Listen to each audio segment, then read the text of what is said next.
What are you talking about? Yo, yo, yo, welcome to another edition of the Geeky Bros Podcast. I'm your boy Tactix, just chilling. This is Big Geek Umar. How you doing today, bro? I'm chilling, man. I'm tired. I'm tired. I'm hungry, but I'm chilling. Well, it is Friday, so I guess we're all tired and hungry. And also, I need a pizza. I'm gonna get a fatty pizza, bro. Woo! like a Teenage Mutant Ninja Turtles pizza. Hell yeah, man. Domino's. Actually, no. I'm gonna treat myself to something better. I think we'll go gourmet. Maybe no, fuck it. I'm gonna do Pizza Hut. Pizza Hut. Damn. Okay. I'm gonna hate myself for it later, but in the moment, ooh, that's gonna be nice. Your dinner's gonna be dumb as hell. It is gonna be dumb as hell. What up, Nagar? Yo, Nagar. She's suggesting Persian food if you want to treat yourself. That is true, but I want something like a cheat meal, like something that I'm gonna like regret later. I don't think I'm gonna regret Persian food. No one regrets Persian food. Nah. All right. Well, nonetheless, audience members, please leave your suggestions on what would be the best sort of food for Tactics to have for dinner. I'm going to have freshie. So I'm trying to be like, I'm just trying to be normal. Healthy. Regular, I should say. Slim. Healthy, one would even say. That's fair. Well, I eat clean like 5 days out of the week. So, I mean. This is your cheat day. This is my cheat day. So, yeah. Yeah. Popeyes. No, actually, now that you brought that up, me and Sylvia had Popeyes last weekend, and it was disgustingly trash. But isn't that what you're going for? No, but like if I'm gonna do a cheat meal, I want like it's got to actually taste good. What I mean, like when I regret it, it's like I regret it on the toilet later, not when I regret it as I'm eating it. That's too much information. But yeah, Popeyes is it's not what it used to be, man.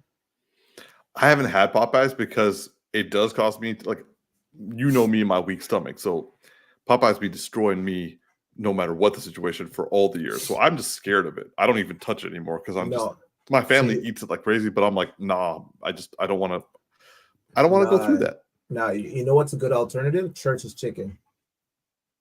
Church's chicken is far superior to Popeyes. Guaranteed. Even their biscuits, because they put like some sort of like honey glaze on it. Like with Popeyes, like it's the biscuits used to be bomb, and then like when you have church and you go back to Popeyes, it's like, oh, these biscuits they're dry. Yeah. Yeah, no, not Church's chicken. Not Church's chicken pop. Like they actually, phenomenal. Like telling you, and their chicken burgers are really good too. Yeah. Okay. Well, yeah. This segment kind of like came out of nowhere, but to everybody, what is your chicken place? Where would you say that is both quality when it's happening, but trash later, while at the same time is like your go-to? I'm still gonna say Church's chicken. That's fair. Although Darcy did say he recommended what is it? Chick-fil-A, which I have not had yet. So Chick-fil-A. I haven't had Chick-fil-A either.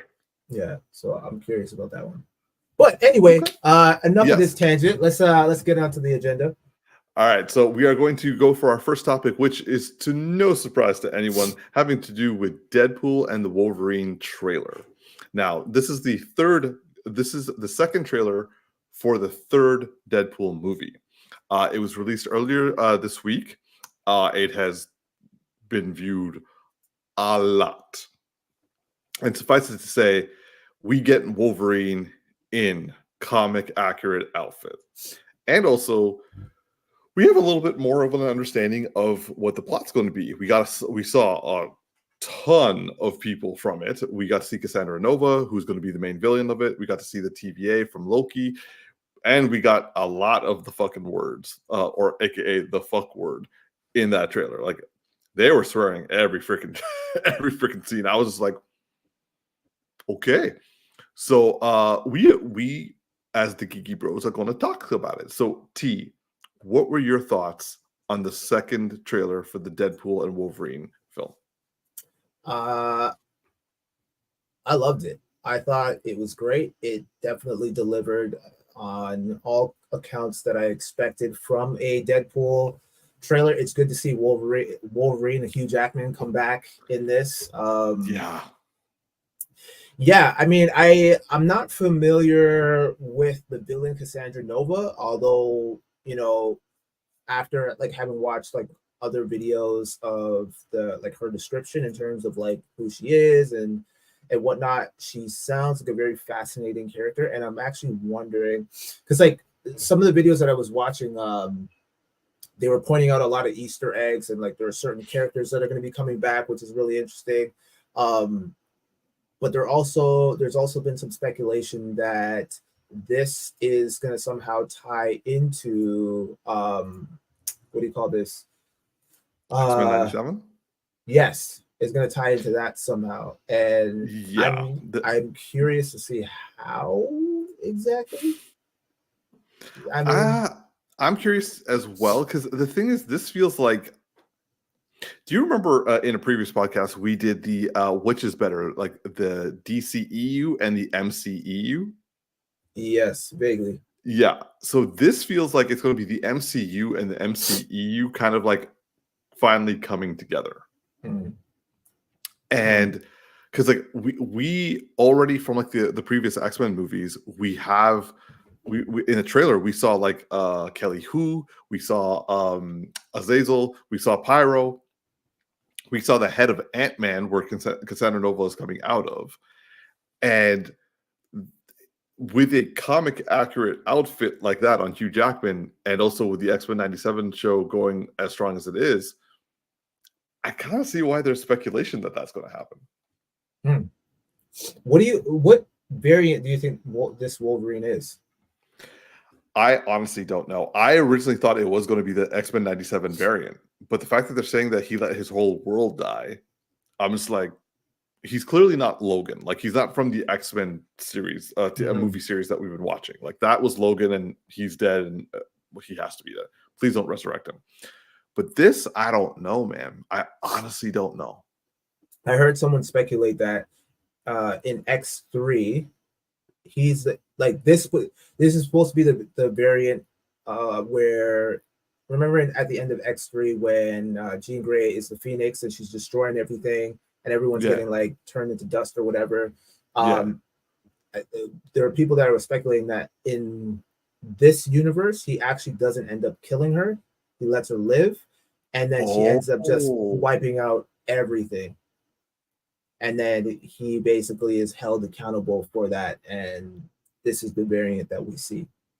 That's interesting. I mean, that's a far reach. I mean, I don't know where they're getting that, or like I feel like they're just kind of drawn at straws at this point, because there's nothing, as far as I know, that would lead me to believe that would be the case in this.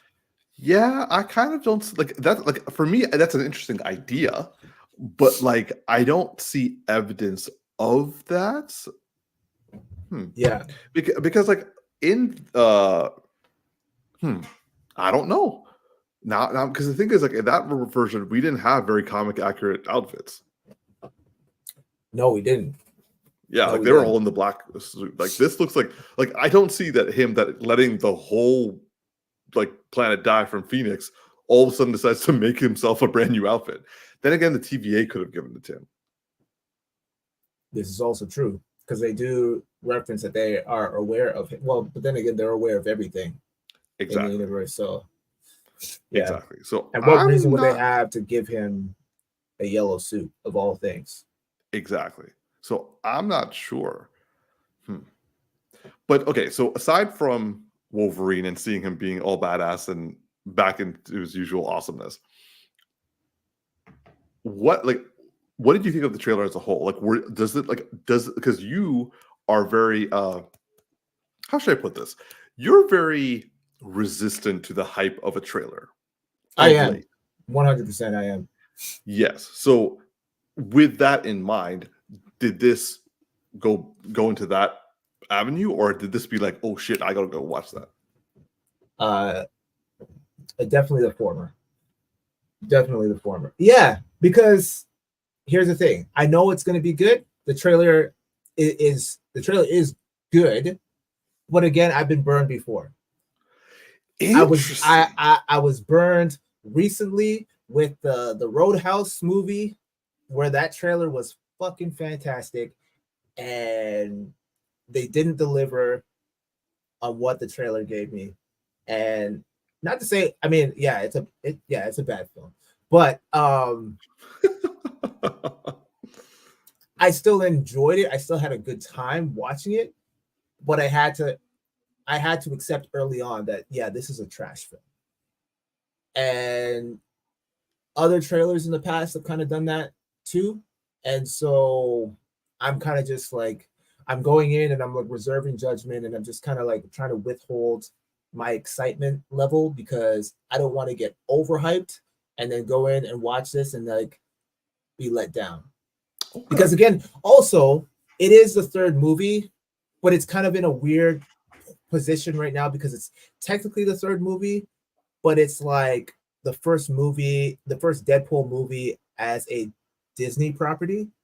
So, oh yeah, you're right. You know what I mean? So it's like, it's the third, but it's also the first. So it's like, it could be the first of something great, or it could just be like, it could take on that common trope in trilogies where like the third one is kind of just like subpar in comparison to the second one. But usually in trilogies, when that happens, the second one is better than the first one. For and Deadpool, the first one's still reigning supreme. Yes. Yeah. This is very true. This is very true. So I'm conflicted. Hmm. I'm very conflicted. I don't really. And the thing is, too, also, well, here's the thing, too. The first one had Ryan Reynolds and the director. Yeah. I forget what his name is. I'll just look it up while you're. Is it Tim Miller? Sean Levy? No. For the director of the first Deadpool. The director of Tim Miller. You're right, Tim Miller. Yeah. So I think he got fired, or he left for the second one, and then that took a nosedive. Like in terms of the quality of Deadpool 2 was still enjoyable, but it was a step down. Yeah, and Tim Miller's not coming back for the third one. So does that say something?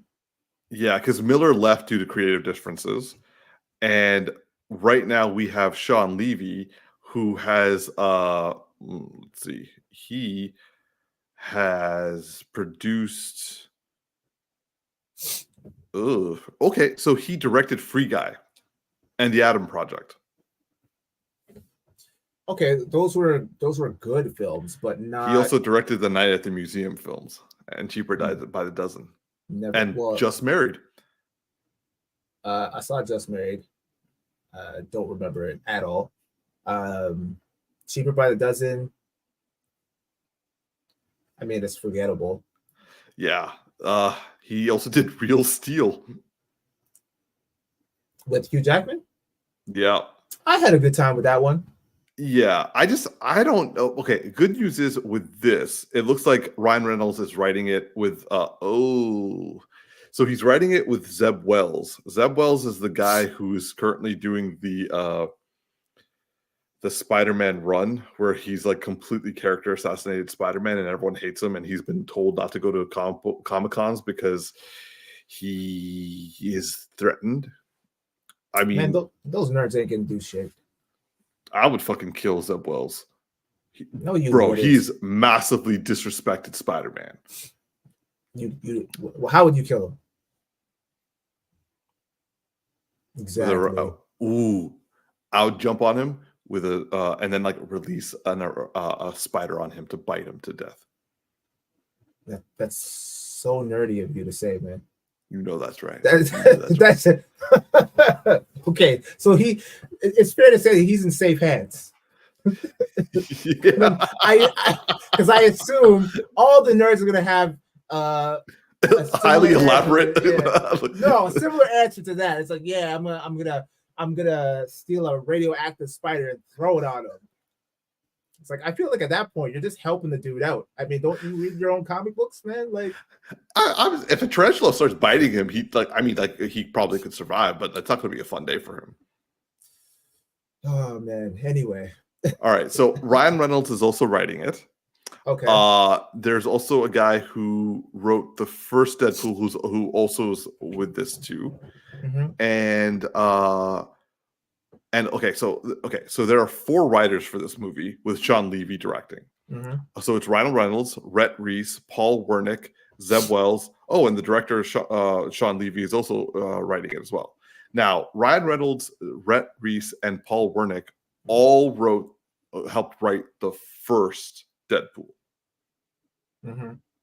So honestly, I don't know how this movie's going. I hope it goes well, but I don't know how this movie's going to turn out. So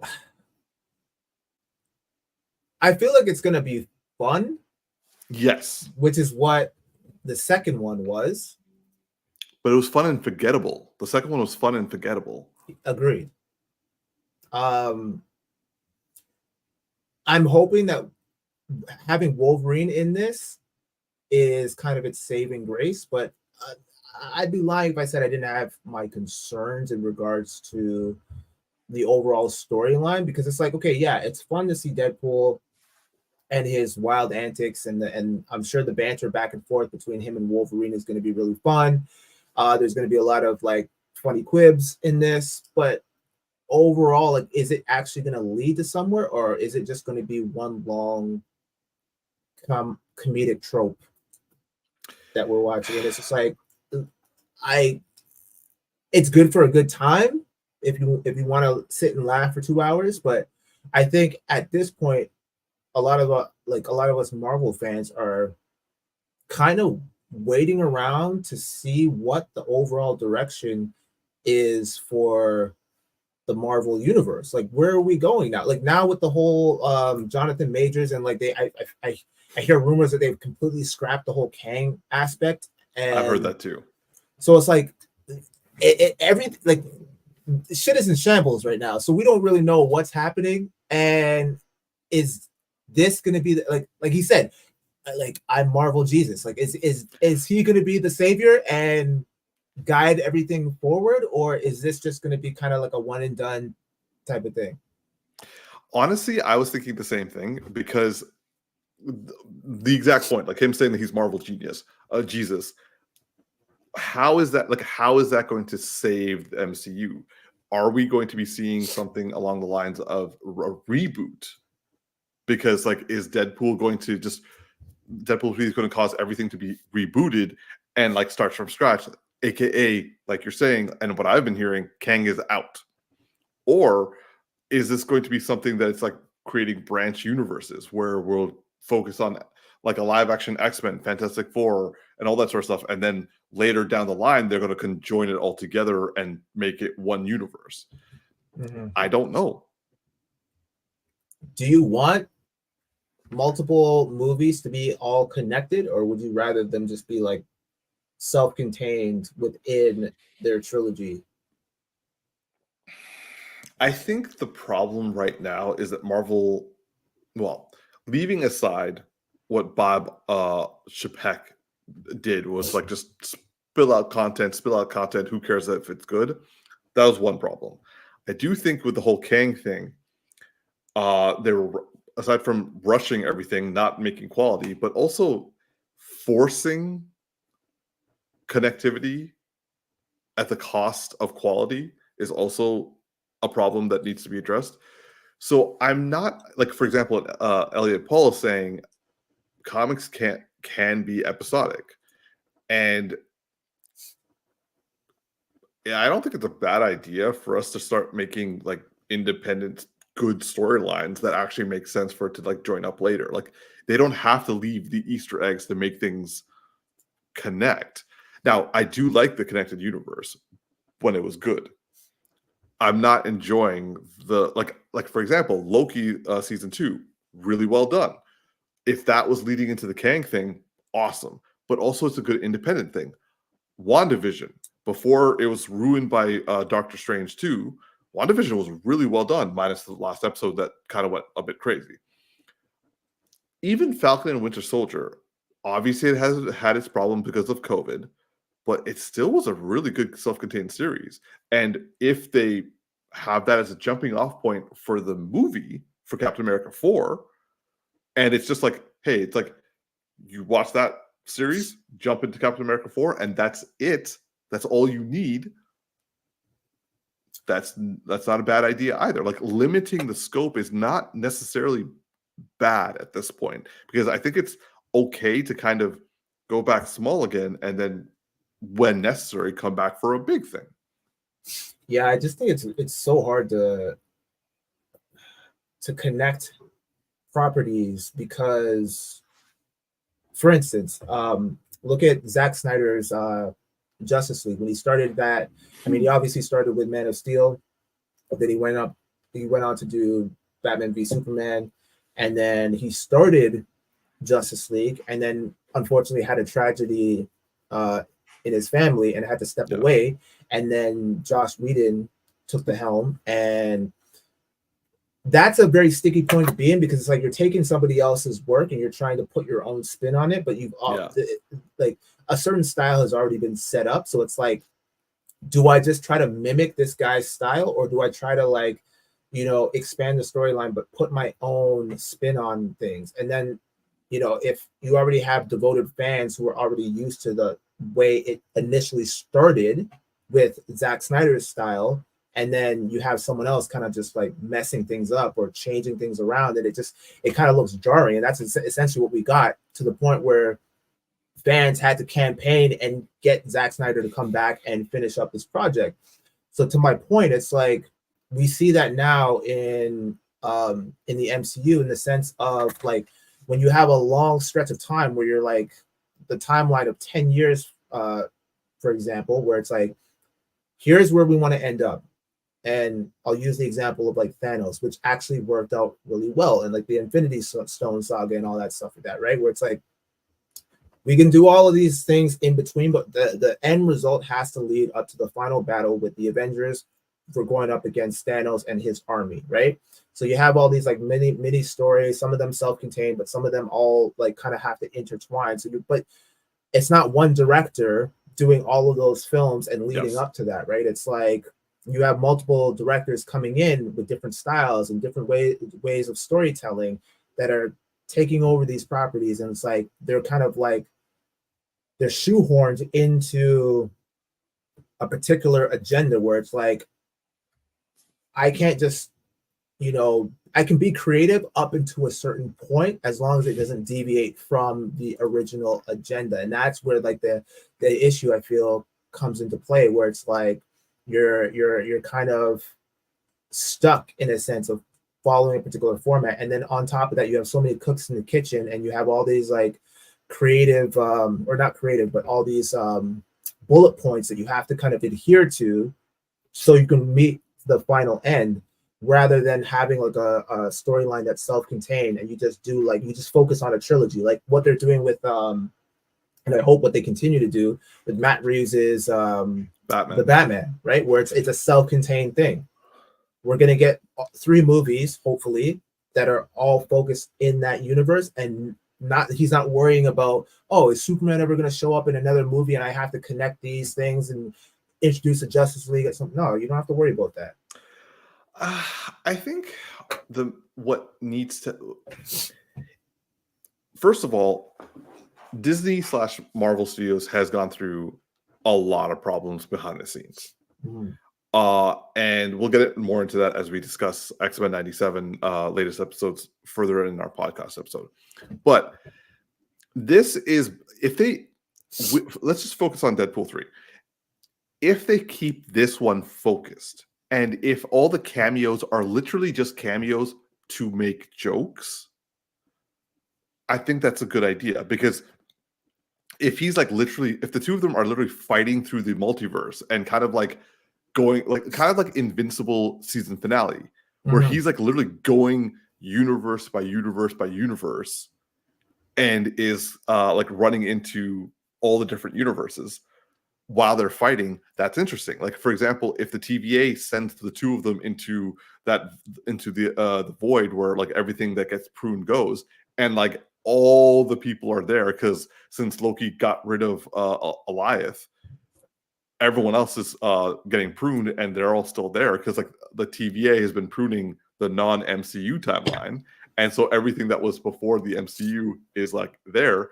And so the two of them are like going at it, and they're running into like Elektra, Daredevil, and then Cassandra Nova, and all these people.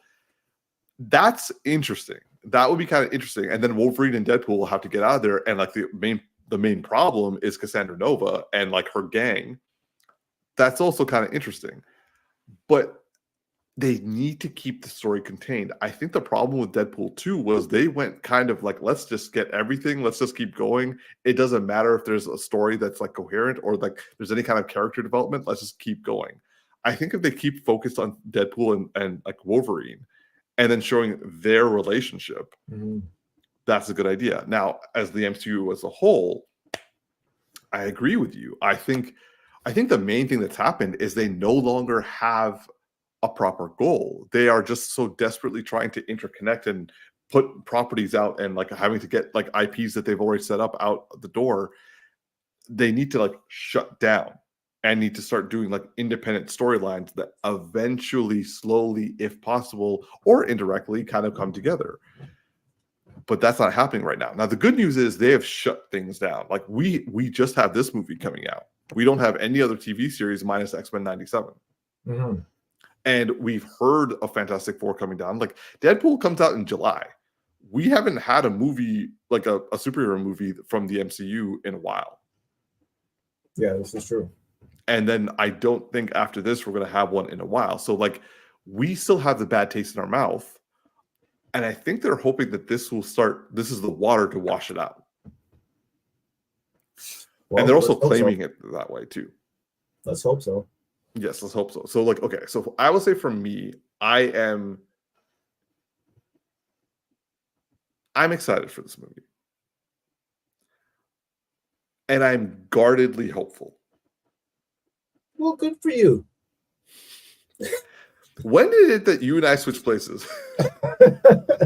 I'm not saying that I'm not I'm excited. Don't get me wrong. Like I'm gonna be there opening weekend watching this film. 100% for sure. I just don't know how much confidence I have in not just this movie, but just movies in general. It's been a while since I've seen like a really good movie that I walked away from and been like, yo, that was solid. Like, I will watch that again. Dune 2. Dune 2 was good, but it's not something I'm gonna like. I would want to watch right away, mainly because it's a really long movie. Like it's like there was a moment during the movie where I was like falling asleep, and I'm like, oh shit. I'm like, oh, okay, Umar didn't see me. All right. So yeah, it's long. So yeah, I got what I needed out of Dune 2. I don't think I need to watch that again. But it was a good movie. But no, I'm looking for that movie where it's just like, and I'm gonna reference this just because it's relevant, and I can't think of any other ones at the top of my head right now. But The Dark Knight, when you walk out of that and you're like, yo, that was an event. Like Endgame. Okay, yeah, okay, fine. No Way Home. No Way Home. Okay, yeah. Sorry. The Marvel bad taste is still in my mouth. My bad. Yeah. Okay. So yeah. So all right. So yeah. No Way Home, Endgame. Like those were events. Those were like you walk out of that and you're like, yo, I would see that again tonight. Like right after like walking out of the theater. Like it's like no, I'm gonna buy a ticket immediately again. Like honestly, I think the reason why you're feeling this way is because the movie industry has been hit hard. They had COVID, and right after that, they had the writer's strike. Like they've just started getting out good movies out. Like you haven't seen Monkey Man yet, have you? Yeah, I saw it. Yo, okay. All right. Moving on quickly to a brand new topic. Yo, what do you think of Monkey Man? Fantastic. Really? Fantastic. Yeah. It's solid. What would you add at 10? 7.8. Really, I gave it an 8. 7.8 for me. My only main gripe, and this is hopefully this doesn't come off like super racist. I just had a hard time understanding some of the dialogue at times. So I was like at that point, you know me on subtitles, but I'm like, at this point, I kind of need the subtitles because I'm like, I'm missing a lot of dialogue right now. And I don't know if it was just my theater or it was just like sometimes they interchange between English and Hindi a lot.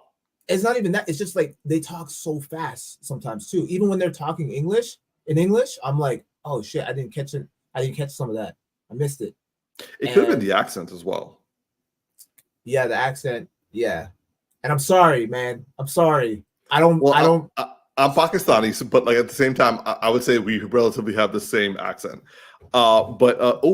Chris Tari just said that to your point about events, Endgame came out 5 years ago today. Oh, nice. Yeah, nice. But okay, so going back to Monkey Man. Okay, so it was now interesting. Elliot Paul felt that it was too bloody. Did you feel the same way? Too bloody. No, prior to going in, someone had mentioned, or I read somewhere that it was a pretty gory movie or a pretty bloody movie, and I didn't get that at all. Because I mean, granted, I like because of my girl, like who my girl is, like we watch a lot of like horror films, so like I guess I'm kind of desensitized to that kind of stuff now. Like we recently watched, and Umar, I'm sure I don't know if you even know about this movie, but Abigail, the vampire. I'm not watching that. Not happening. So that was bloody. So when I go and watch an action film, I'm like, yeah, it doesn't compare to the stuff I've seen as of late. Okay. So yeah. But yeah, maybe to the average moviegoer who's not really well versed in like watching horror movies might find it a little bit bloody, but I didn't really. I mean, it was nowhere near the level of like The Raid or something like that. I would say it was about the same level as The Raid. You think so? Like in terms of goriness, not in terms of like fight choreography. Maybe.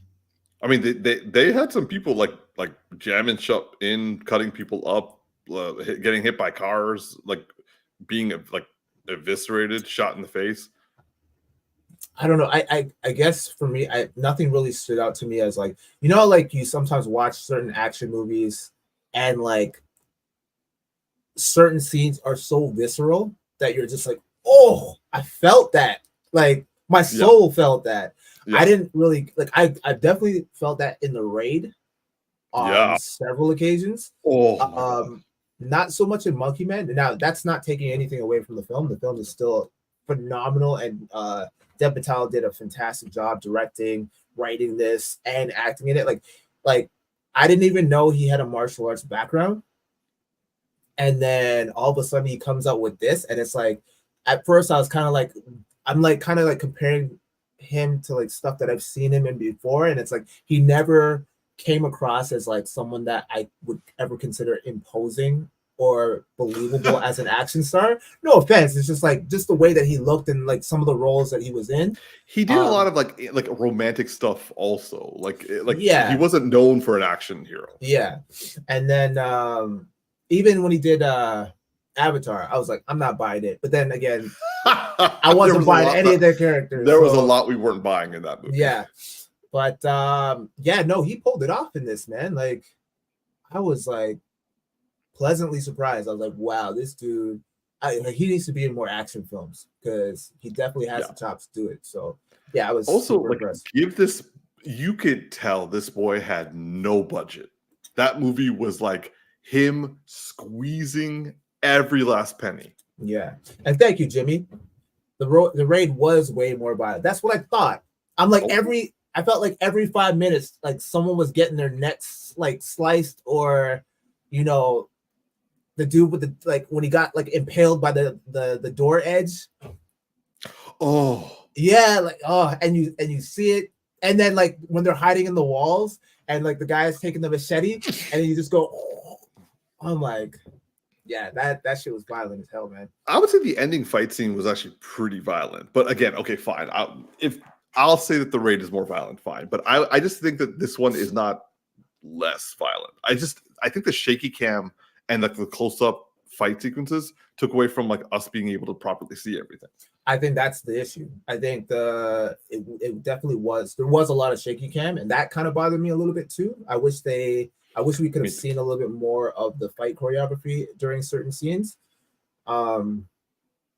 Yeah. So yeah, that's kind of why I shaved off a couple of points. Otherwise, it would have been an 8 for me. But overall, so great. The thing is, like, I feel the shaky cam and the close-up shots had a lot to do with the budget, and like because it's a lot easier for you to like not have it affect like the surroundings if you keep it close up. So like that was unavoidable. Yeah. That's why I'm saying give this guy a budget. Like if we have a budget, then like we can do better. Yeah, but okay, but think about it this way: like imagine, like look what he did with such a low budget. Obviously, Hollywood is going to now throw money at him. It's considering that it was well received as well. Yeah, and also like it wasn't having. Okay, I'm just gonna get some of Jimmy's comments. Like he's happy. He's like that's right, saying that like he was validated for the raid comment. Also, he said that his wife hated the shaky cam, but he was okay with it. And he's saying it's 1,000% a budget thing in terms of what Monkey Man and the fight choreography. So the shaky cam wasn't terrible in comparison to like that of like I've seen worse. I've seen worse for sure. We saw worse recently. I just mentioned Roadhouse. Roadhouse's shaky cam was like, I get what they were trying to do, and I'm like, okay, I respect the creativity, but this is not working, man. Like you should have saw that from the post edit and taken that shit out. But yeah, what are you gonna do? So it wasn't Roadhouse bad, but and it wasn't even really terrible. It was just I wouldn't say it was bad, like because like I've seen worse, like the Bourne movie, even Batman. Like Batman Begins. Batman Begins also like those. Like those were I would say the worst. This was better. Like I was okay, like as Jimmy said, I was okay with it. Yeah. Usually I'm not okay with it. I'm like, yo, that just ruined the whole movie for me. Yeah. But I gotta say, like the aesthetic, the dialogue, the ending, and also the fight choreography, and like you said, like Dave Patel, he's lean. So like I was actually kind of worried that he like because when we saw the trailer, it looked more like he was a little bit more comedic of a fighter, where it's like it's hard, it's tough, but like it's like you could tell he's not in his element. But like, during his training sequence, and then when he does his second round of like being in the cage fight, and like he knocks the guy out in one kick. Yeah. Oh yeah, that was sick. That was so sick. Only thing, so I wish he had kept the mask on a little while longer. Yeah, like because he went through the whole process of like bleaching his mask, and then he wears it to the location and then takes it off immediately before entering. And I'm like, oh man, come on. But yeah, what are you gonna do? Yeah. Just like finally before we move on, I just want to say that Monkey Man was like I said, I gave it an 8, you gave it a 7.8. But the thing that I gotta say about Dave Patel, aside from being a great first-time director, his passion project, I think did well. Like it was a budget of 10 million. Thanks to Jordan Peele, it got 30 million in the like worldwide box office. But this man took the time for his passion project to throw in trans allyship and Muslim allyship. Like the Muslim thing wasn't like as overt as a trans thing, but all the news coverage that was shown in the film was the coverage of India's current government being quite scarily prejudicial and against Indian Muslims. He didn't need to do that. He didn't need to do either of those things, and he put them into his movie. And it became, and then he had the trans people come join and help kill everybody. I was like, so he didn't need to make a political statement, but he did, and like, I gotta say, respect for him on that front. Yeah, definitely. I'm really hoping that he does more he directs more films and actually Yes. stars in more films. Doesn't necessarily have to do another action one, although it would be cool to kind of see him in like an action role. It would be cool if he just directed it and didn't get in it. It's kind of like in the sense where he's like, okay, so I can now just like focus on directing. I have a big budget that I can do, like, because he talks about Korean films and Indonesian films and Chinese films and Japanese films as his inspiration. When people were saying, "Oh, you're like the John Wick, the John Wick," he's like, he very kindly, very respectfully was like, "Oh yeah, you know, I guess it's because of the suit that I wear at the end of the movie," but like. These are the people, and he like lists all these different type of movies that he's like saying like this is his like his passion, and I'm like, yo, like he was like, no, Hollywood is not what I'm trying to emulate. Yeah. I'm emulating the part of the world that you guys don't showcase. Yeah, no, I got more like and obviously not in terms of martial arts style, but more of like Jackie Chan's old school movies, like Drunken Master, like it was giving me more like Shaolin type of vibes, especially like when he goes back and he starts training. It was very reminiscent of that style, like those like ancient like martial, or not ancient, but like those old school martial arts movies. Yeah, I feel like a lot of his inspiration was heavily rooted in those type of films, and I definitely saw that translate on screen. Yeah, like I said, like I'm ready to see more of his action stuff, but I'm also happy to see if he wants to, like, he is talented. No one can say that this man is not talented. And I'm happy to see more of him. Well, I mean, I knew he was talented from like Slumdog Millionaire, man. Like, but like we didn't know how talented he was. No. He's well seasoned now, man. And also, he broke his hand for this, so we know he did, and he kept going. Yeah. So props to him, man. Yeah. All right. So the Geeky Bros are saying, watch Monkey Man. Moving on to our next topic. So this is going to be a spoiler-free discussion, or I should say, initial reaction, initial review of Fallout, the new series from Amazon that is based off the game, the role-playing game that is like a series of like games. Just out of curiosity, Tactix, have you either played any of the Fallout games or have you watched the series? Never played the games. Watched the first episode last week. Okay.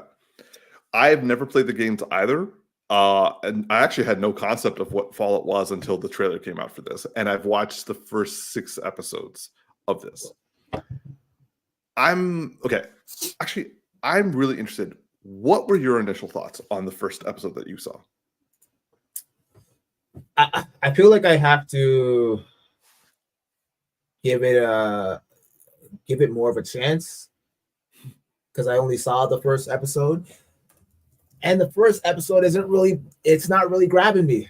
You know what I mean? Like, and I don't know if it's just because I'm not a fan of, or I never played the game, so I'm not as invested in the show as someone who has played the games. Like for me, I equate it to almost like Twisted Metal, right? Like I was okay. I wasn't an avid fan of the games, but I played a couple of them. And so I was familiar with the franchise enough for it to pull me in and keep my interest. And I ended up really enjoying the series. With this, I went in with like no context other than, oh, it's the video game. Okay, cool. So I went in and I'm like, I have no idea what's happening. Like, and so nothing was really gripping me, you know, and I was just kind of like, yeah, I don't know. I'm still kind of undecided as to whether or not I'll revisit it. Yeah. So yeah, I mean, this is your opportunity to sell me and the rest of the audience, Umar. So I'm not gonna lie. The first episode, I felt the exact same way as you. In fact, the first episode by no means is a bad episode. It's terrible. You found it to be terrible? No, I'm joking. Okay.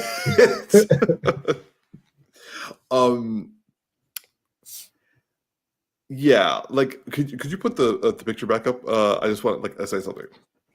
So I saw this image when I was like clicking on it. I saw the trailer and then I went back to this, and I'm looking at this. I'm like, there's like nothing about this is unique to me. I watched the first episode, and I'm kind of lost for a lot of it. And I did have I was lucky that I had my friends Jimmy and Jordan to kind of explain a lot of nuances to me. But ultimately, I was just kind of like, I was being told things. And I was like, oh, okay, cool. Oh, okay, cool. Okay, cool. But it wasn't a bad show. It just, I was getting a lot of information, both from them and also from like from the screen itself. And they're telling me how loyal it is to the game, how like so many subtle references that are like that make them want to play the game again, and also how authentic this adaptation is, and how like they're like weaving in story points from like different parts of the games very interestingly. And I'm like, oh, okay, cool. And at the end of the first movie, first episode, I was like, I don't know if I'm going to keep watching this. But they're like, oh no, come on, like just watch one more, just watch more. I'm like, okay, fine. So I watched the next one. At the end of the next one, I was like, okay, there's some intrigue. Like I definitely have I want to know certain characters where this goes. But ultimately, like again, I wouldn't say I was sold by that point. I just was like, I was more interested. And like after each episode, I got more interested and more interested. I started to appreciate a lot of things. I still have no idea what is happening. And I'm on episode 6 of 8. So I'm still feeling like a lot of things are going over my head, but at the same time, I'm now no longer focusing on that, and I'm focusing on the characters, as you should. And it, like, despite what you might say, it's a well-told series. It's a well-acted series. And like the guy, in the hats on the left, the actor who plays him is what's his name? Walton Goggins, and he's called the Ghoul.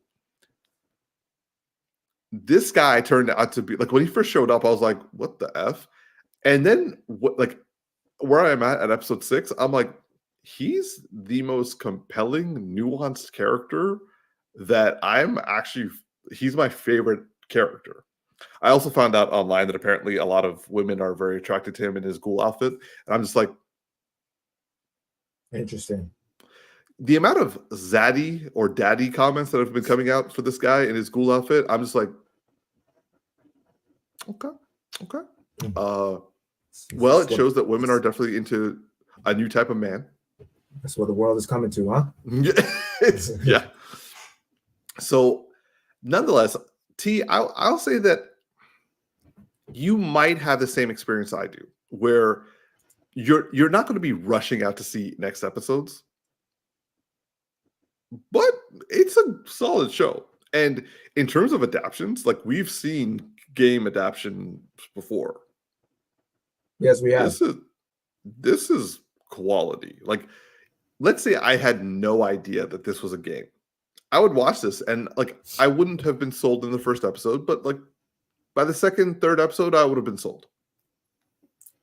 What kind of a world do we live in right now where Marvel movies are tanking so badly, yet video game adaptions are doing extremely well?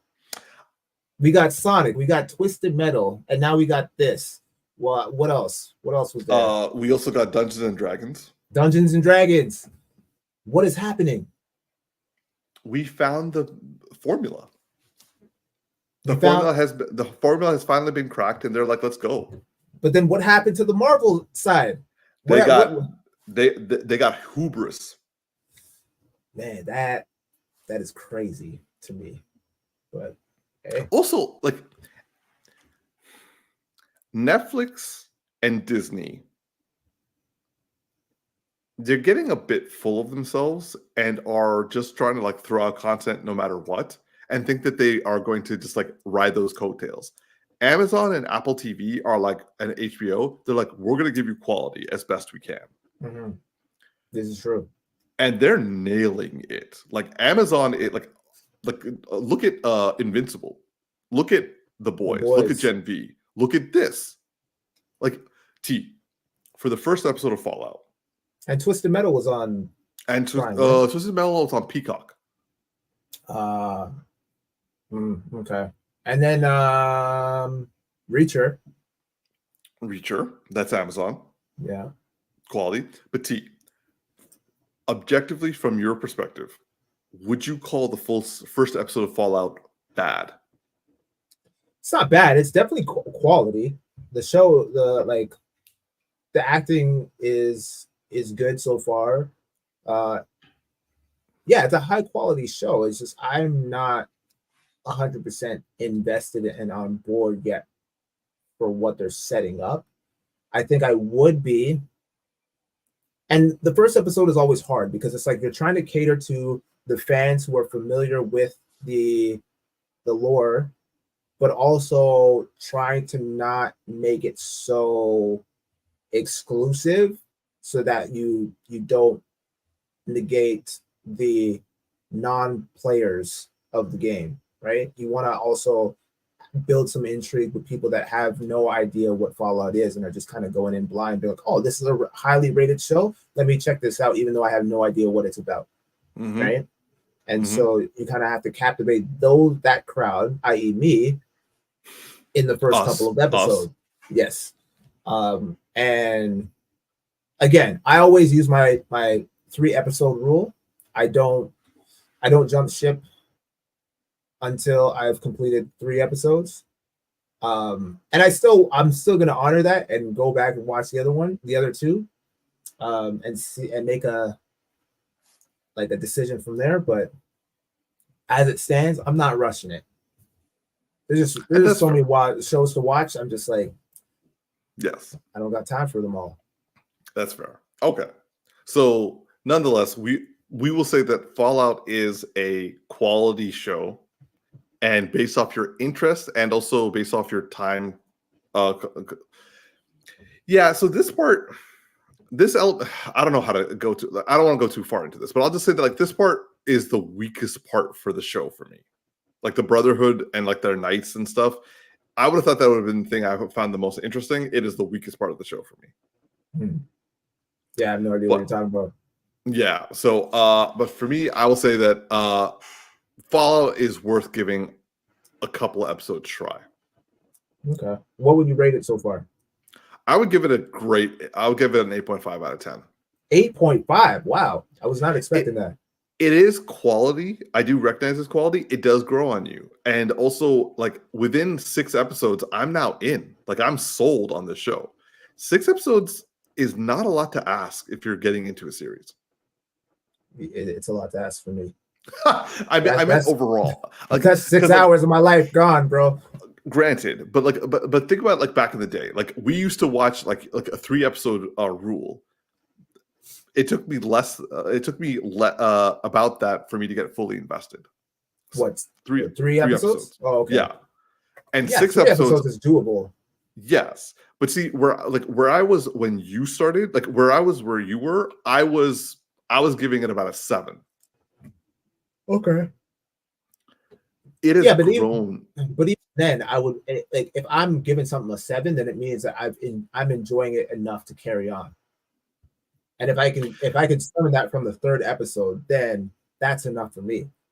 Even if I watch a show, I give it my 3-episode rule, and it surpasses my expectations to the point where it's okay, this is teetering on a 7. Then and I continue going, and 1 episode out of the bunch is trash. It's not gonna sway my judgment and deter me from watching the rest of it. For me, for example, I haven't been able to finish Avatar: The Last Airbender, the live-action adaptation. I've actually stopped halfway through. I can't do it anymore.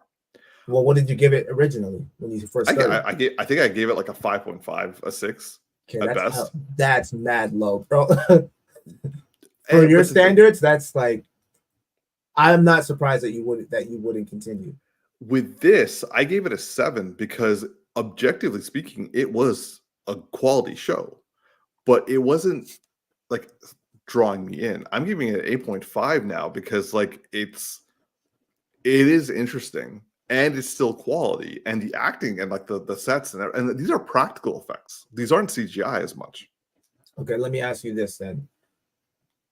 For when you're watching a show and you have your 3-episode rule, Yeah. What rating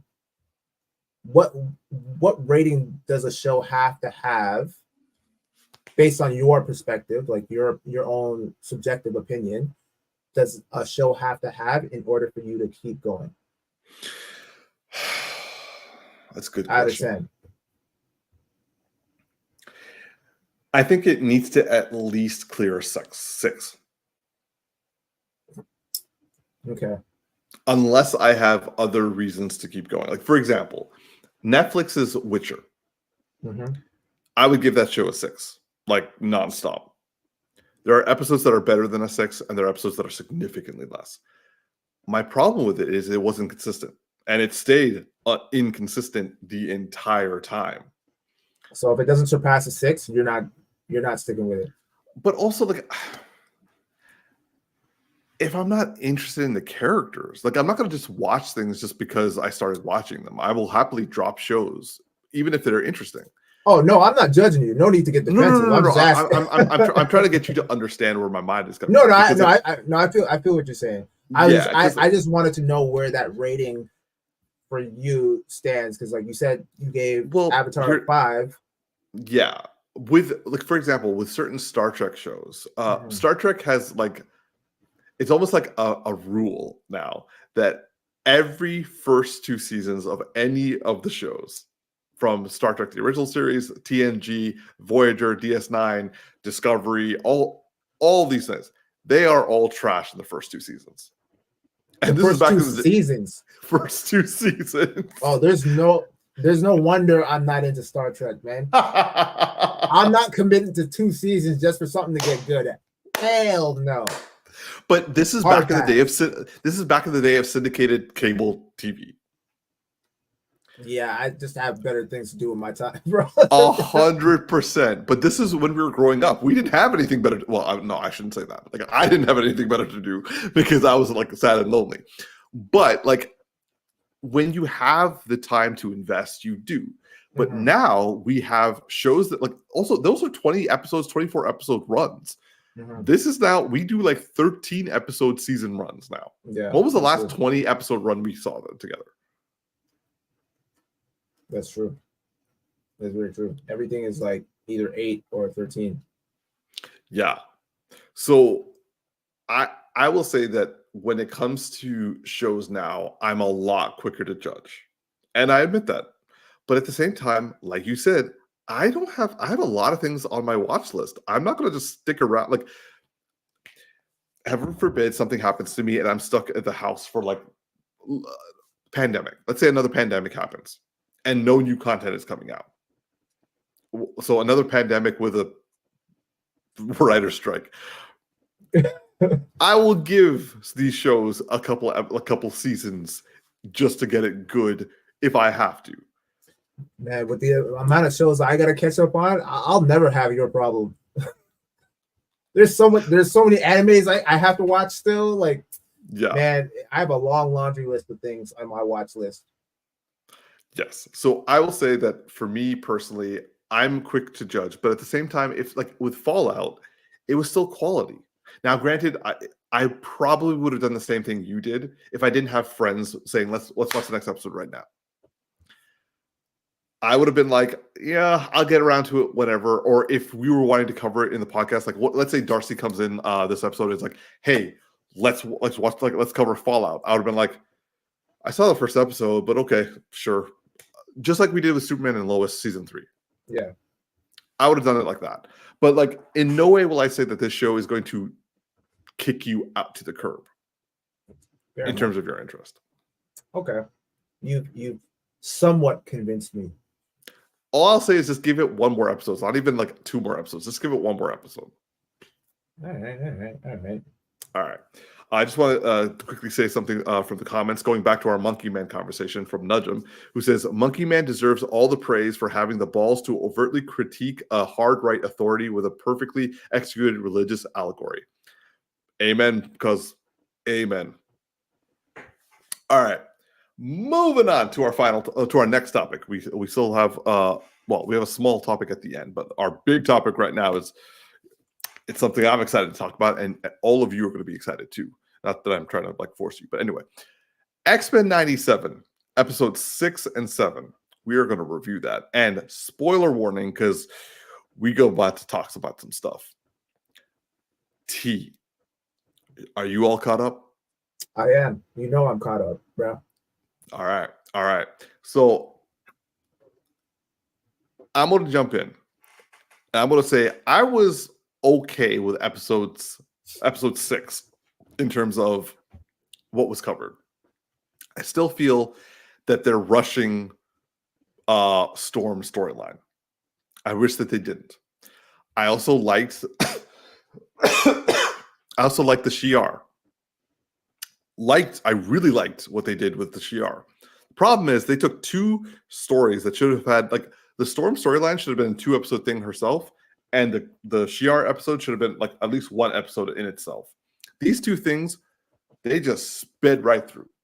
I get it. They have 10 episodes to get everything done, so I understand it, but you're sacrificing a lot of like characterization that for a show that like is doing really well with the writing and really well with the characters, don't do that. It's not your fault because Disney's being a dick and gave you 10 episodes, but still, don't do that. Episode 7, though, that shit got me hyped for episodes 8, 9, and 10 because that set the board and it's like, okay, it's about to go down. And at the end of that end, all I'm going to say is I was right. I figured that shit out. I wasn't completely right. But let's say out of the 4 suspects that I had that were behind everything, 2 of them turned out to be, well, working together. So I was right. All right, Yeah, T, what did you think? You did call that. Yeah, I mean, episode 6 was good. Overall, the show is great. Yes. But as I said off air to both you and Darcy, shout out to Darcy who couldn't be with us tonight. Yes, we miss you, D. After episode 5, I was just like, I was actually like kind of reluctant to keep on going because I was just like, yo, how do I, like, I'm still recovering from that episode, man. Like, we're all recovering. And I know episode 6 isn't going to hit as hard because if they're smart, they're going to give you breathing room as they did. And yeah, so it was like kind of like you're like on this roller coaster, you get dropped down dramatically, and then now you're just kind of coasting. And that's kind of how I felt with like episode 6. It's good to see Storm come back and get her powers. I kind of like the format. I understand what you're saying about how you feel like they're rushing the storyline. I personally don't really know, because I've never read the comics, so I'm not well versed in like all the stuff that's going on. I'm just kind of learning all this stuff as the episodes go on. But I like how, because I'm back in the day, like it would be like you'd be watching an episode and then they'd leave on a cliffhanger and then it'd be like to be continued, and then they'd follow up the next week with that same thing where you left off from. Whereas now they don't do it. They don't do that in this. Like it'll be Storm's arc and it'll be like a to be continued, and then the next episode will be something completely different with a new set of characters, and you're like, oh, wait, what happened to Storm? And then it'll be like 2 episodes later, and then we'll go back and we'll revisit that. So it's like, that's kind of cool. It's kind of a new way to take things. So you like that? I don't mind. Like, I mean, it never really bothered me unless it was like, so for instance, let's say they like episode 5 happened and it was like the whole Genosha thing, and they leave on like a major cliffhanger where it's like you don't know if let's say you didn't know that, and spoiler if you haven't seen the episode, but you didn't know that Gambit died, and they just left that on a cliffhanger, and then in the following episode it's like Jubilee gets stuck in a video game. You're like, wait, what the fuck is this? And then I'd be pissed because I'm like, fuck that episode. That's all I'm saying.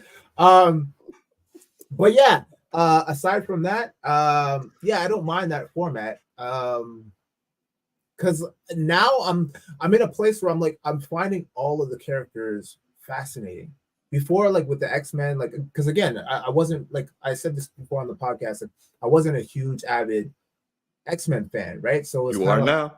And I found that like there were so many characters, and there was so little time to like really invest in every single character. And then it got worse in the movies because you only have like 2 hours to cover everybody, and you can't cover everybody, so you only focus on Wolverine. Right? Exactly, right. So it's like no one ever really gets the time to shine, and like you don't ever get to see an expanded story from any of the other members, right?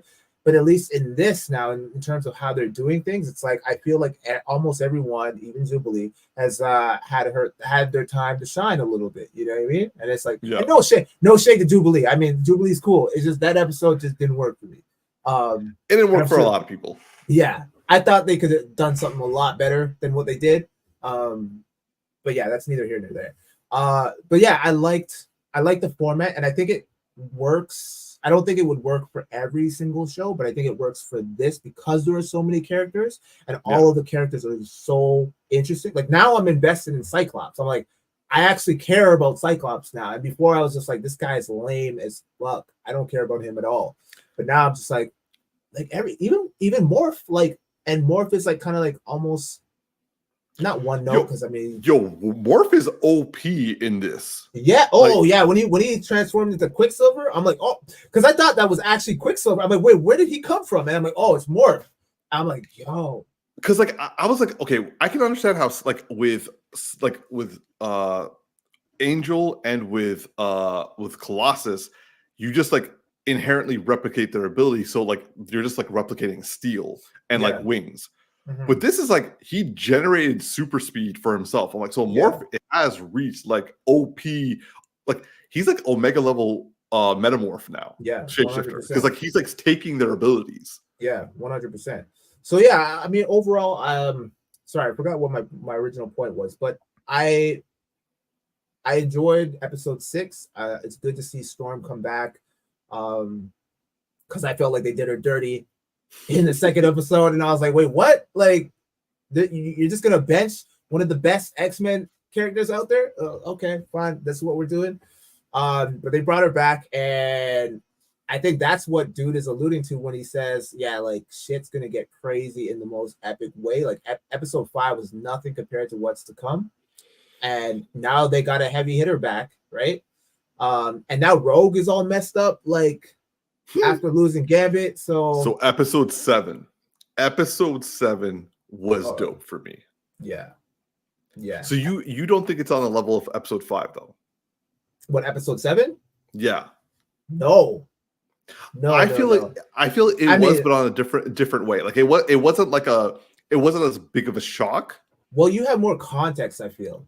Because I feel I'm talking about emotions. Like Nightcrawler, Rogue, the whole Captain America stuff. Okay. If we're talking emotion, then yeah, definitely that this episode was very heavy hitting. I thought you meant more in like shock value, where it was no. Yeah.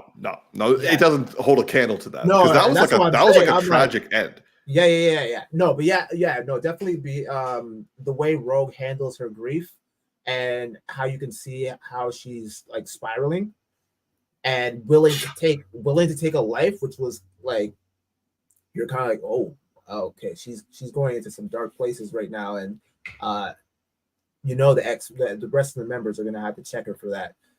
So that's coming. It was definitely heavy hitting, especially with like what Scott's dealing with right now, Cyclops. The poetic nature of Nightcrawler. Oh, like I love his depiction. Like best depiction of Nightcrawler from the comics ever. Hands down, 100%.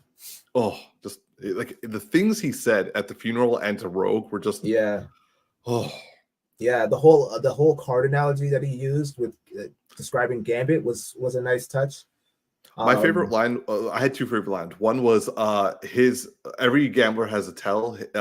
His tell was modesty. Yeah. And the second one, he was talking to Rogue. It's like, you didn't get them killed. You made them. You made them live. You helped them live. Yeah. You helped them live. Yeah. I was like, ooh. Yeah. He was dropping serious bars. Yeah. So I didn't know anything about Bastion, so that didn't really hit hard for me at all.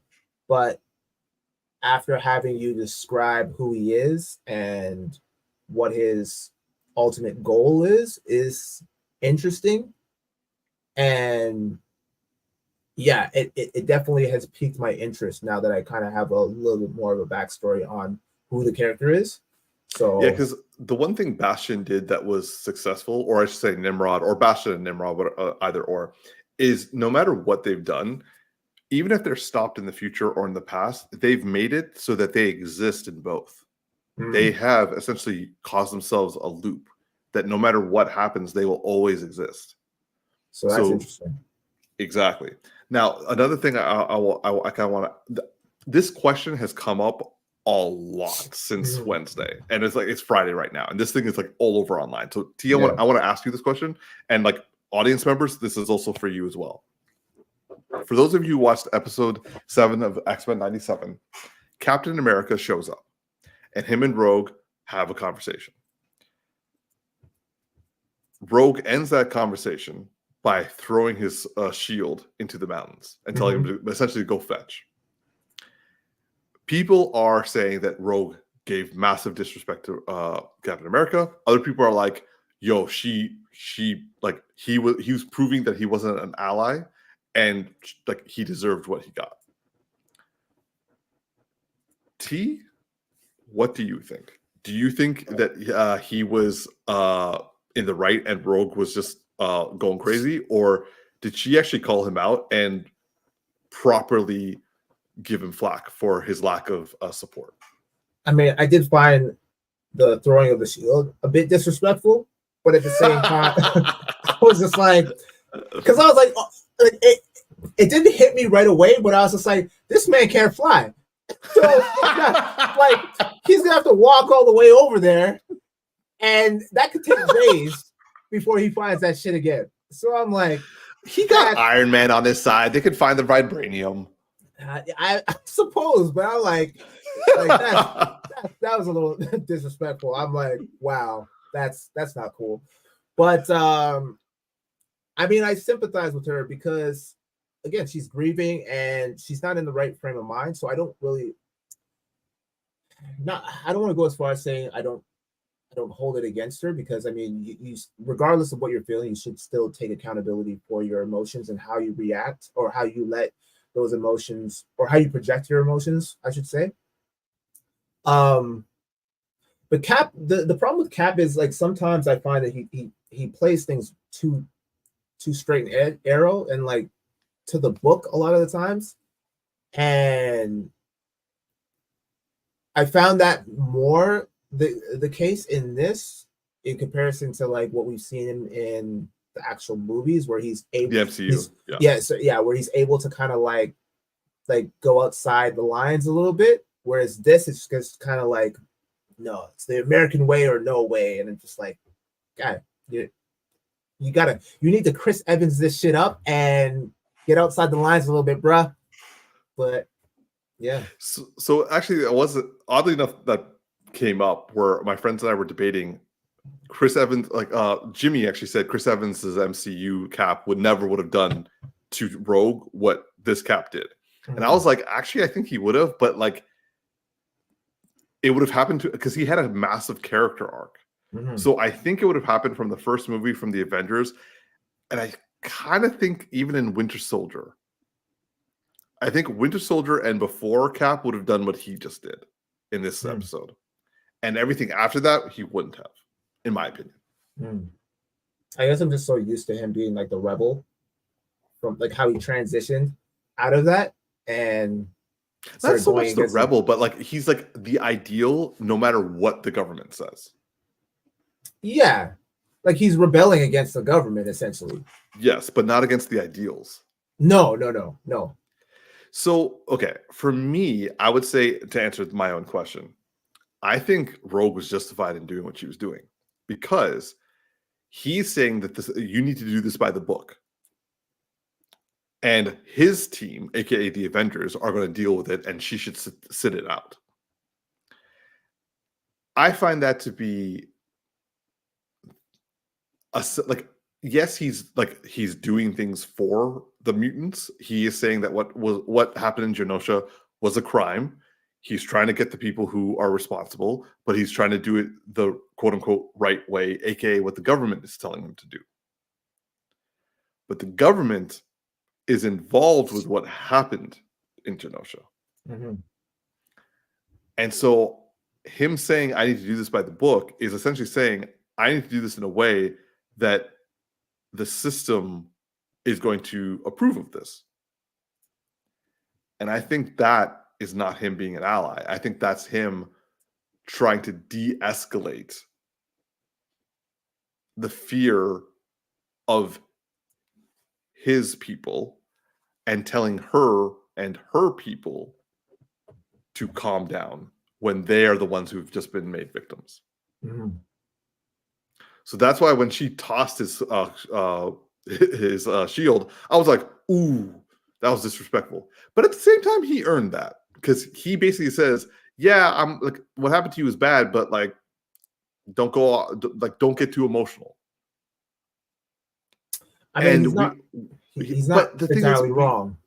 We've heard this from, and that's what I say about the show is so great, is they show it so clearly what happens in the real world. When any of our figures are killed, or when our civilians are killed in a terrible act of violence, it's like, no, you guys need to be understanding, you guys need to be patient.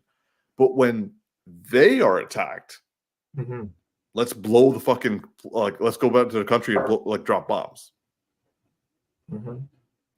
So that's what I found to be so perfectly well suited here, where it's like Rogue is the more powerful one, and the mutants are technically a powerful group.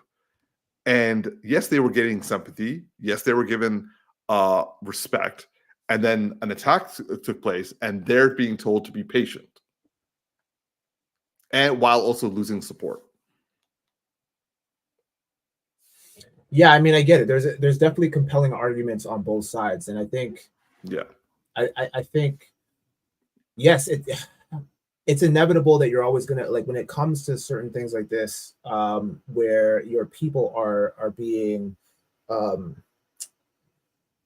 victimized and attacked and even murdered, right? Like, it's very easy for you to get emotional and react, right? But when you let your emotions fuel your judgment and you lead with that emotion, like, bad things happen. You can still be you can still have emotion, and then being able to transmute that into something that is more constructive, as opposed to it being destructive. And I mean, Rogue kind of proved that in this episode, where she let her emotions take over and become destructive.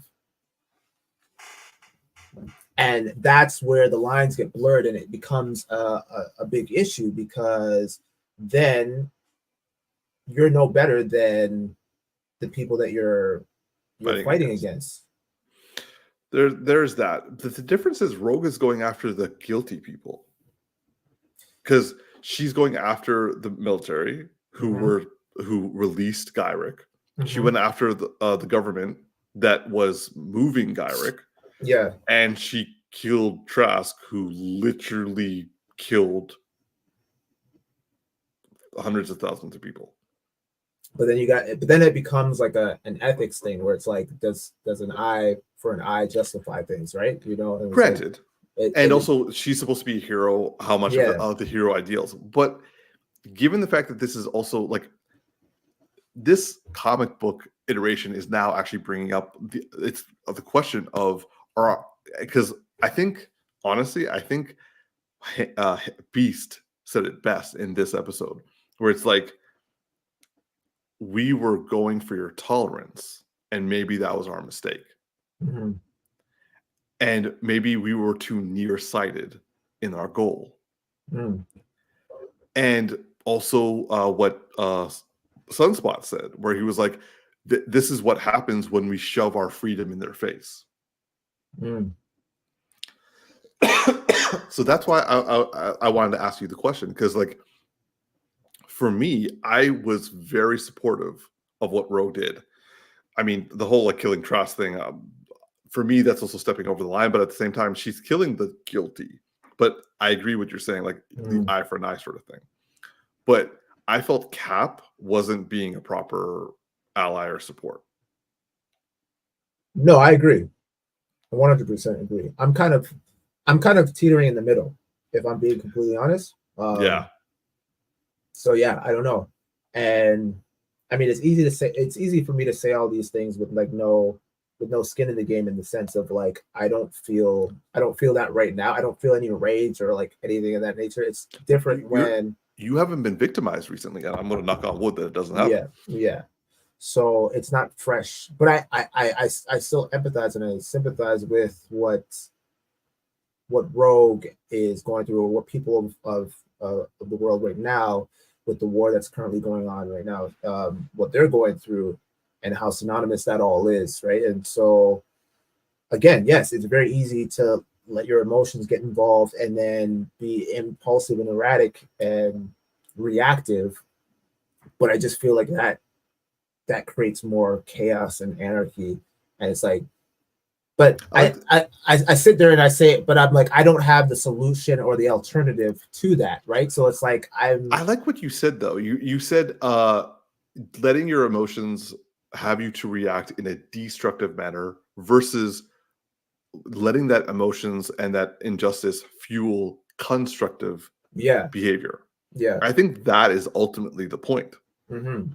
How you do that, I don't exactly know. That's the thing, right? It's exactly because I feel like the easy route is to be destructive, because that way it doesn't take any logical thinking. You just kind of go based off of your emotions and you let that drive your motives, right? And again, that can, like I said, it leads to chaos and anarchy. Whereas with taking that and harnessing that energy and that emotion and trying to figure out a way of how can I convey this in a constructive manner that actually elicits change. Yes. And that's hard to do because that takes forethought. Yes. You know what I mean? It takes deliberate and intentional action while keeping your emotions at bay and in check. And that in itself is a very challenging thing to do, on top of the compounding challenge of trying to figure out how to create change in a effective and civil manner, and a positive manner. Yes. So, how cool is it that X-Men cartoon show is making us like talk about this stuff? This is what I'm saying, bro. I don't remember X-Men hitting this hard in the 90s, man. It was there, but it wasn't this good. Like, okay, we need to talk about this briefly. Mm-hmm. Bo DeMaio. Mm-hmm. My man who got fired just before this series came out. He was the writer and executive producer of the series. Mm-hmm. We don't know why he got fired. The rumor is he had a gay OnlyFans that he wasn't going to get rid of. Another rumor was that he was abusive and difficult to work for. Mm. And then the other one, which is getting more and more, I would say that this particular rumor is getting more and more circulation and also industry conversation, is that Disney was very unhappy with him because he wouldn't take their notes and wouldn't listen to their creative suggestions. Mm. So they fired him for basically not taking notes.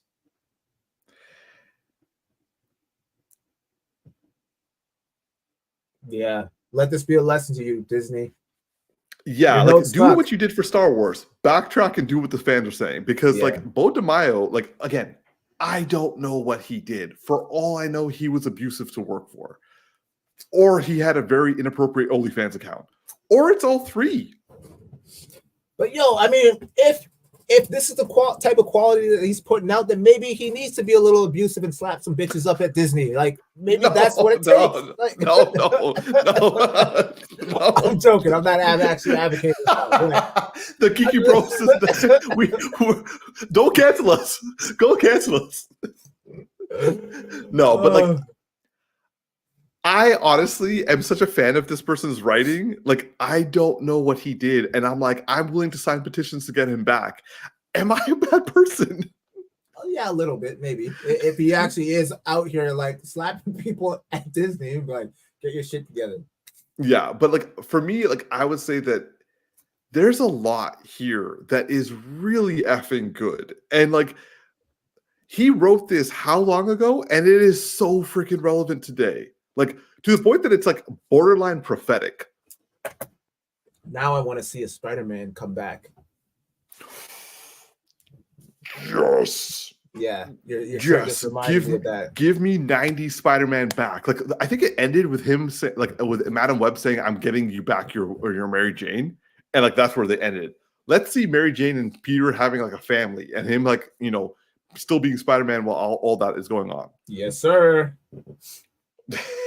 Courtney. She's like, R.I.P. Geeky Bros Podcast. Been fun ride. Laugh my ass off. Yeah, don't cancel us. We're just saying that Bo DeMaio is a good writer and we love X-Men. And maybe if it wasn't abusive, bring him back. And maybe just like get him some like good, like maybe change his name on his OnlyFans account.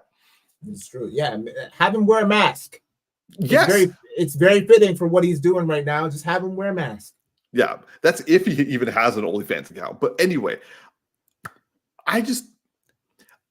Disney has fired some really good people like him in terms of his work. I don't know what he's like personally, but also like Victoria Alonso, she got fired for no reason. Who's that again? Remember, she was the one who was like kind of like the executive producer and also who was like basically she just did her job that Bob Chapek was forcing her to do, and she did the best she could. Why are you firing these people? They're clearly quality people, and ever since then things have gone downhill with MCU. Yeah. So like I think it has been reported that he worked on seasons 1 and 2, and season 3 is the one that's currently in development. Bring him back. Yeah. And maybe hire other people that he can't abuse if that's the situation. Just like move some people around and just bring him back because we need season 3 to work.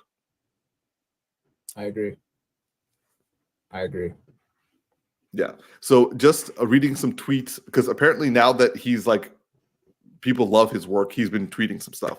So he said, the table is set. This is like directly after episode 7 aired of X-Men 97. He said, the table is set. Now get ready for 8, 9, and 10. T, I'm not ready for this trauma.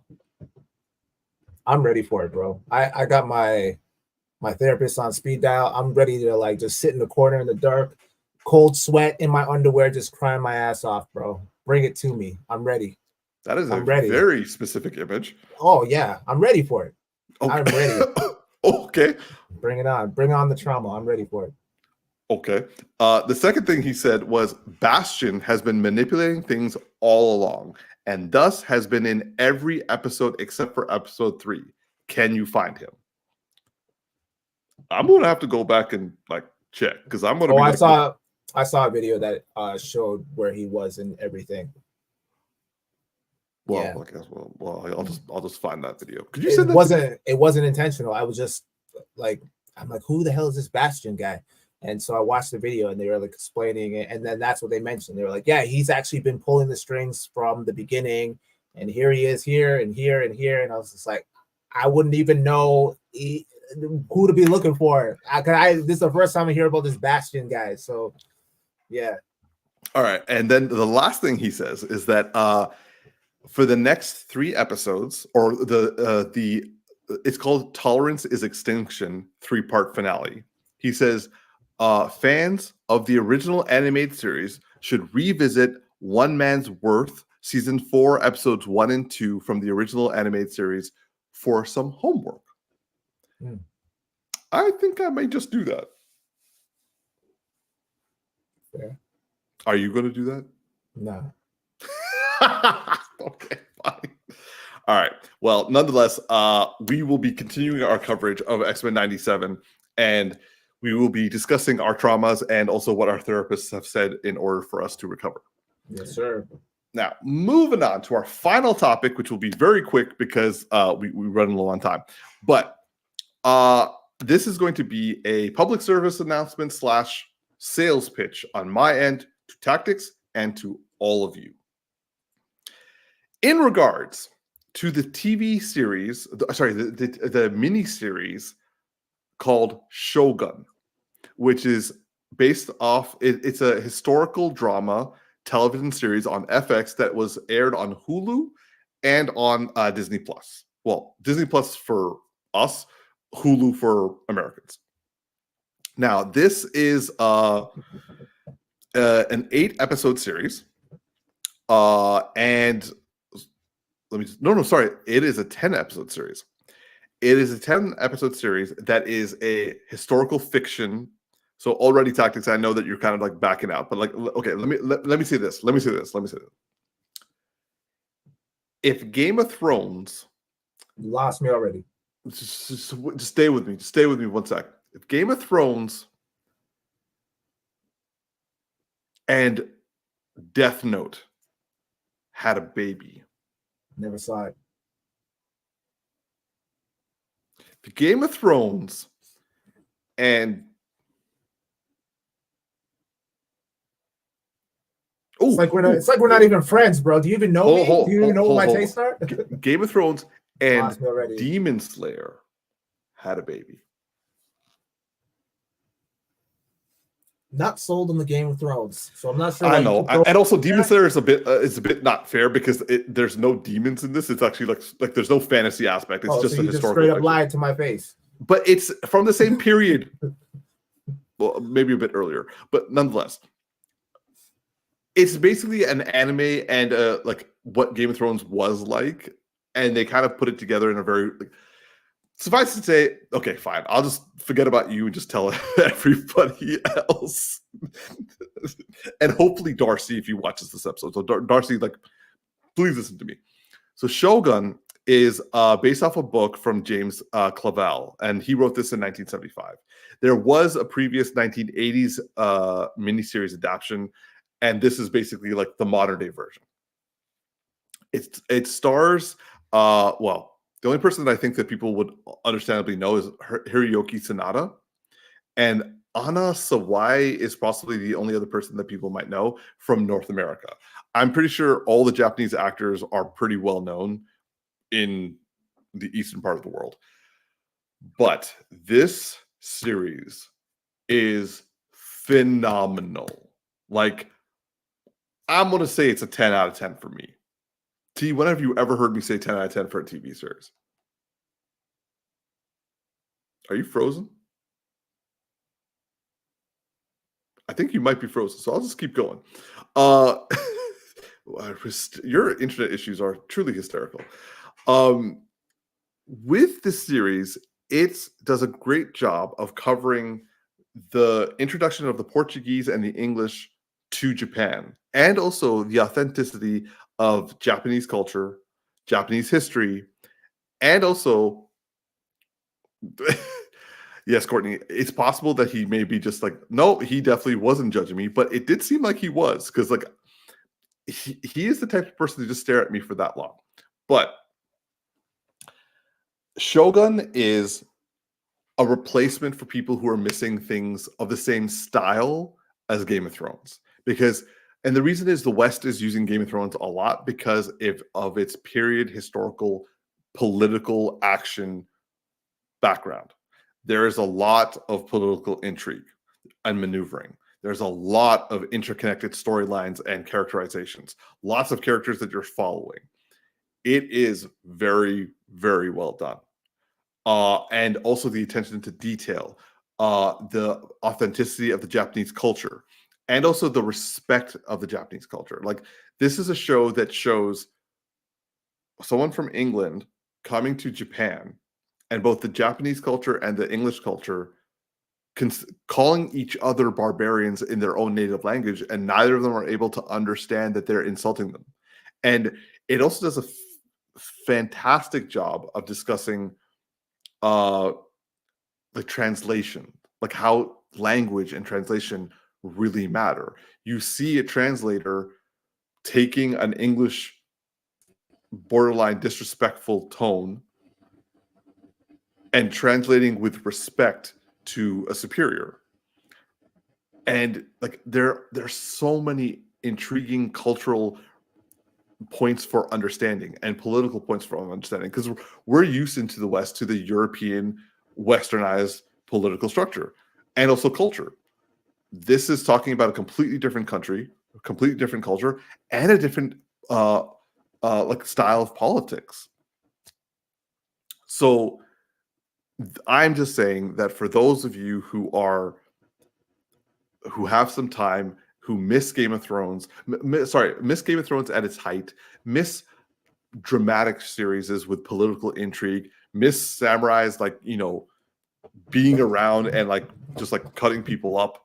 And trust me, there's some really good fight sequences here. Shogun is definitely the show for you. For Tactix, I think the fact that his internet cut out is just an excuse not to be here for that. But given the fact that his internet keeps causing him to disappear in this chat is a little hysterical. And now I'm all by myself with my bros out of commission. But nonetheless, I think you've just been messing with me the whole time. Okay, T. Was I able to sell you even a little bit? No, because I wasn't here. I missed all of that. All right. Well, before your internet cuts out again, let's just I'll just volley it to you for their closing remarks. All right. Well, this has been another edition of the Geeky Bros Podcast. I am your boy Tactix. Peace. And this is Big Geek Umar, who is completely. No. What? Yeah. Go ahead. Never mind. My whole you ruined my whole thing, man. Just we might as well just end it. Well, hit him with the closing remarks. Closing remarks is please like, favorite, and subscribe. For those of you, we've just started doing shorts, and we also have gotten our Instagram up and running. So please be sure to go out and in Instagram if you want to follow our account. It's the Geeky Bros Podcast, at the Geeky Bros Podcast for posts and also for some clips from our previous episodes. And also we are releasing shorts, and please be sure to like them and also view them while also subscribing. Yeah, because it really helps the algorithm. And we got like 100 and something subscribers, but only like 2 likes. So we're like, yo, what's going on here? Yeah, please, what's happening? Yeah. We also comment in our comment section. We would love to hear your comments, and also they help us not just like improve the algorithm, but also we get to improve our podcast as it continues. 100%. So we'll hopefully see you guys next week.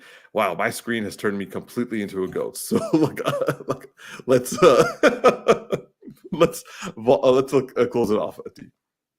Oh no, we're done. The show is over, guys. No, but you need to say something cool. All right. Later. Live long and prosper, y'all. What he said.